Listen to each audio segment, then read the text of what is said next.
everyone. Today we are at the McDonald's Woodland sites. It's one of our restored sites that we're aiming to hit for our project for this summer.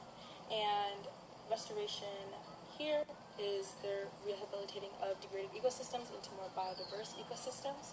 We are trying to observe those restoration changes and seeing if and how restoration changes the biodiversity of the types of plants that are in the ecosystem.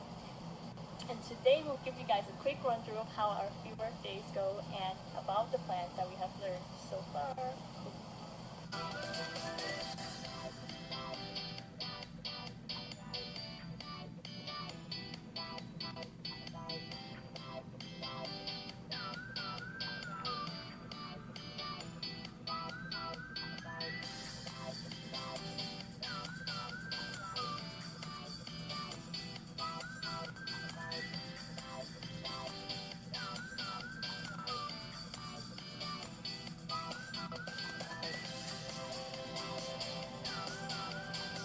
So this is a witch hazel tree, or witch hazel shrub.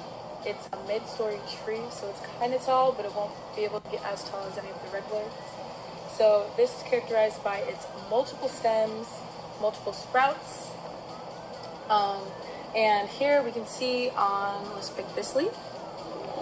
This is simple alternate from the stem, and the leaf is very oval, and it has coarse teeth, so it's not serrated like it goes in very sharply, it's just very coarse. This is a red oak because the patterns are unique.